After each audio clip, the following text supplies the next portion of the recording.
Heritage foods executive director మంత్రి లోకేష్ సతీమణి నారా బ్రాహ్మణి మంగళగిరిలో నూతనంగా ఏర్పాటు చేసిన చేనేత వస్త్ర దుకాణాన్ని ప్రారంభించారు. సరికొత్త డిజైన్లతో తయారు చేసిన పట్టు చీరల్ని పరిశీలించి చీరను కొనుగోలు చేశారు. అనంతరం కుట్టు మిషన్లో శిక్షణ తీసుకున్న మహిళలతో బ్రాహ్మణి సమావేశమయ్యారు. వారి యోగక్షేమాలని అడిగి తెలుసుకున్నారు. రుణాలు ఇప్పించాలని, మగ్గం వర్క్పై శిక్షణ ఇవ్వాలని మహిళలు విన్నవించగా త్వరలోనే ఏర్పాట్లు చేస్తామని బ్రాహ్మణి హామీ ఇచ్చారు. ఆ తర్వాత చిన్నారుల కోసం మంత్రి లోకేష్ నిర్మించిన పార్కును బ్రాహ్మణి పరిశీలించారు. కాసేపు ఊయల ఊగుతూ సరదాగా గడిపారు. శ్రీ పానకాల లక్ష్మీ నరసింహస్వామి ఆలయానికి వచ్చే భక్తుల కోసం ఏర్పాటు చేసిన ఉచిత బస్సును పరిశీలించారు.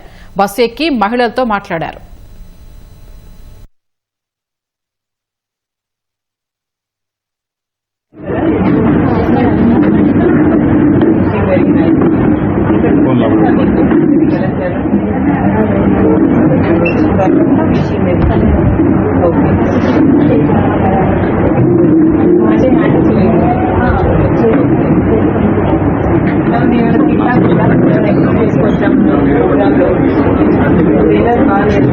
వాళ్ళు ఎక్సైటెడ్ ఉంటారు.